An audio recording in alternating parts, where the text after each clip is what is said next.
Shalum, Shalum, and welcome to the channel. If you're tuning in for the first time, my name is Symmanayah, and these are the words I'm compelled to present to an awakening set-apart nation. To those who are drawn by the Almighty Father, the Almighty Creator, whom I have been compelled to call Yahuah, whose word was manifest before us in the name of Yahusha. For no man can come unto the Father except by the Son. And I believe it is the Father that points us to his Son and drawing us to him. In this series, Inline Service, I want to present the awareness of that there are three major things that happen. The Almighty Father gives us time, a life, and it's for his service. And we service one another, whether we realize it or not, in some way, shape, or form. We service the Almighty Father as he gives us breath. We recognize this thing called life. And in this segment of Time Life Service, I want to bring to your attention the topic Sticky Things. Sticky things, my brothers and sisters.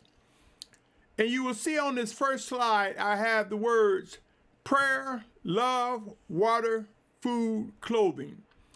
For as end times become intense, the wealth that the Almighty Father gives us besides life in itself is the ability to pray and communicate with him, to listen and to speak to him, the ability to love one another and experience the love he has for us. And in this physical life, there are two things that we really need, and that is water and food. And of course, clothing is not necessarily a necessity, but a desired element. Why am I saying this? Because in this thing called time, life, and service, we must begin to identify priorities. Yahusha will begin to move during these end times, and there are some critical things and challenges we will face. We must learn and will learn how to establish priorities. What takes precedence? For instance, would a bicycle take precedence over water and food? Will jewelry, with certain clothing, takes precedence over a brother, a sister, the life that we have? Anyway, let's get into this topic. Sticky things. It may be what you suspect, but I think maybe not. I want to give you a speed test, my brothers and sisters. I call it a speed test. I want you to read the words that you see if you're looking at the slide, but if you're listening, let me just go through the words. Honey, syrup, candy, pastries, a fly trap, a mouse trap, a post-it note or post-it notes, labels, stamps. I'll say it again. Honey, syrup, candy, pastries, fly trap, mouse trap, post-it notes, labels, stamps. All of these have some type of sticky surface. There's a point to this. Stay with me. Now let me ask you, what came to mind from the words I presented? If you want to get the full effect, write down your answers. Write your answers down and review them in mind. Have a discussion with someone. Listen to this video with someone and go through the practices of some of the things I encourage you to talk about. It may just make a difference.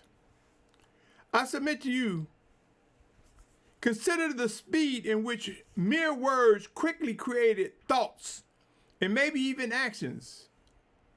Did the thoughts take long? What were some actions that came to mind? Did it make you want to eat a pastry? Did it make you want to put a fly trap up? There's too many flies around. Did it make you want some candy or something sweet? Did it remind you to buy some sticky notes? What came to mind as I went through those words? Honey. Are you a consumer of honey? Did it make you think about what you would put honey on or the taste of honey? Let's continue. My brothers and sisters, did you experience thoughts beyond the words that we just covered? Did you experience different emotional swings? Did you smile? Did you frown? Did it have an effect on you more than just the words itself?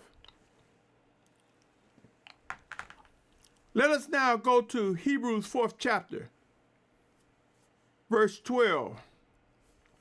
It says, "For the word of the Almighty One is living and working and sharper than any two-edged sword, cutting through even to the dividing of being and spirit and joints and marrow, and able to judge the thoughts and intentions of the heart." That's the scripture version 2009 of my sword. Now in the King James Version, it says, "For the word of God is quick and powerful and sharper than any two-edged sword, piercing even to the dividing asunder of soul and spirit and of the joints and marrow, and is a discerner of the thoughts and intents of the heart." Quick, my brothers and sisters, sharp, effective is the word of Yahuah. Can you connect addictions to any of the words that I use? Honey, syrup, candy, pastry, a fly trap, mouse trap, post-it notes, labels, stamps. Some people are addicted to honey. Some people are addicted to candy. Some people are addicted to certain syrups or pastries. Fly trap, mouse trap, not so much. But there are even those who are addicted to sticky notes. It might be the older people. Labels and stamps. It's more so the things that we consume can predict, can cause addictions or habit. I present to you, addictions are related to habits, my brothers and sisters, both of which can be a weight and or a major distraction. Have you seen someone who could not get things done unless they had a piece of candy? Unless they had a pastry with their coffee? Unless they had syrup with their pancakes? They couldn't eat it any other way. You might say, what does this have to do with things? Sticky things, my brothers and sisters. Bear with me. Come with me to Hebrews 12, chapter 1 and 2. Hebrews 12, chapter 1 and 2. It says, "We too, then having so great a cloud of witnesses all around us, let us lay aside every weight and the sin which so easily entangle us, and let us run with endurance the race set before us." Lay aside every weight.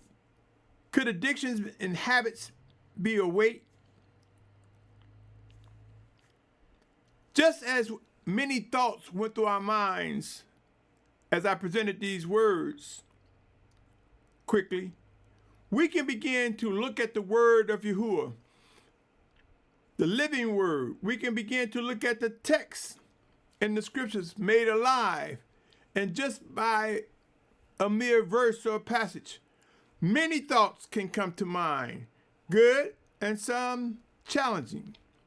It says, "Looking to the prince and perfecter of our belief, Yahusha, who for the joy that was set before him endured the stake, having despised the shame, and sat down at the right hand of the throne of the Almighty One." 12:1, lay aside every weight. You see, habits and addictions can be weights and distractions. My brothers and sisters, we are entering into a time where in some cases we must think swiftly, make quick decisions. The need to be alert is critical, lest the weights of distractions overtake us. Weights of distraction, sticky things. Stay with me. Addictions and habits start out small. Consider these words, O Yahusha. Your boasting is not good. This is 1 Corinthians 5:6. It says your boasting is not good. Do you not know that a little leaven leavens the whole entire lump? That was 1 Corinthians 5:6. Galatians 5:9 say a little leaven leavens all the lump. Believe it or not, this can be said about tasting something can lead to addictions or habits. There used to be a commercial, once a Lay's potato chip commercial. And some of you may not know, but in some areas of the country, they sell a potato chip brand called Lay's. The Lay's potato chip company used to have a commercial that claimed that no one can eat just one potato chip. It implied they would have to have more. There are many thoughts that can come to mind and produce different experiences quickly. Many things regarding foods that we taste, habits that we taste, practices that we get into, or habits that we try out. My brothers and sisters, end times are here. A sense of urgency together will become great. Strong desires to seek out living words of the Almighty Yahuah regarding what to do will be present. I think they're present now. Just as we experience many thoughts by mere words, we will witness many thoughts more centered around our safety. The thoughts were quick and for some numerous. It is my position that by having the Spirit of Yahuah dwelling in us, we can receive things quickly, sometimes even by mere words.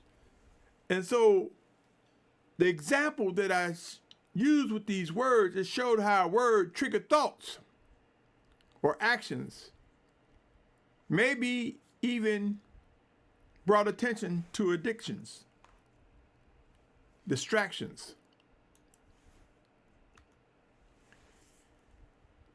Great corrections are coming, my brothers and sisters. We will discover things we stepped into that stuck with us. You see, there are some good sticky things and there's some bad sticky things.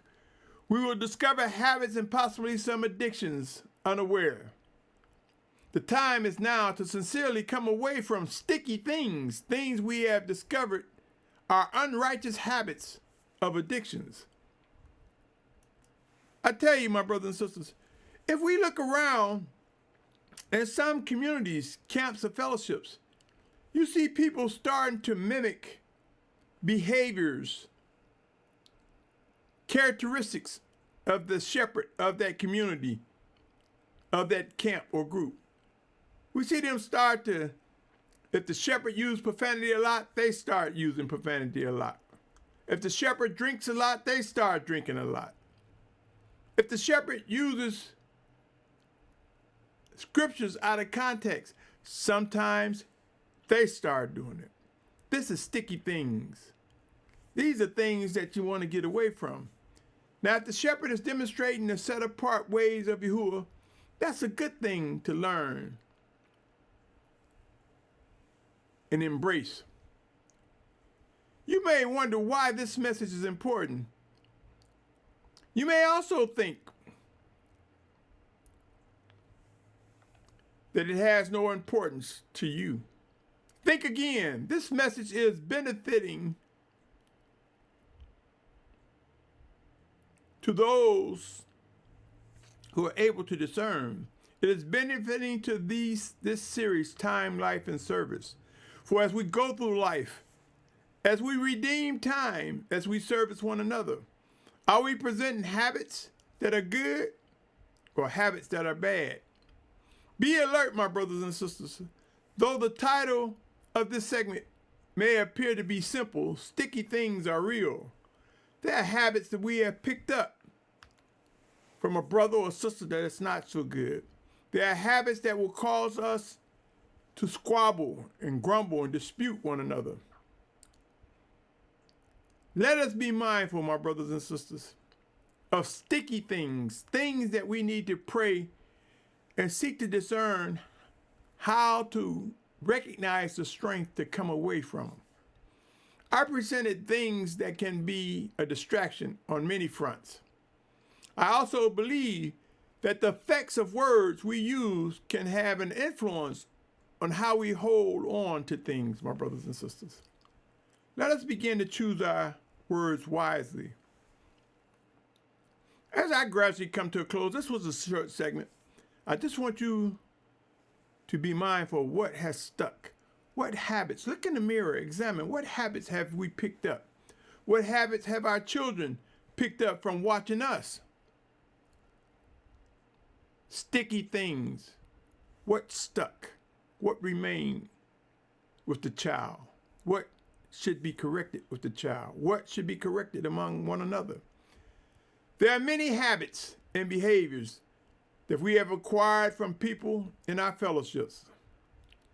Take a look at any group, and I can assure you, those who frequent one another begin to act like each other.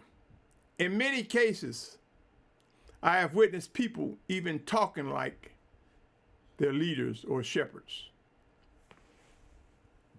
This may not be wise in many cases. We must learn how to walk in a way that is set apart and be able to identify the habits, the sticky things that are not so good. There will be a gathering of the 144,000 in great multitude. It will not occur in an instant. It is time for us to recognize what will be done to accomplish unity among those who will be gathered. Those who will gather. We will discover that in our Yahuwah's discipline, will come the power to come away from the bad and the ugly related to sticky things. My brothers and sisters, short message. This is all I have for this segment. But begin to look at what's sticking. Is it needed? Let us begin to discern the difference between a necessity and a want and desire. Let us begin to shape our priorities, as end times will bring about movement and require us to make some tough decisions. On that note, that's it for now, my brother, my sister, my family. Pray on these. Have a discussion about sticky things. Ask a brother or sister, what's stuck with you? What's sticking with you? What did you hear in the last teaching? Consider these words of encouragement and walk in wisdom, my brother, my sister, my family. I end by saying, stay tuned. There's more to come. Shalum.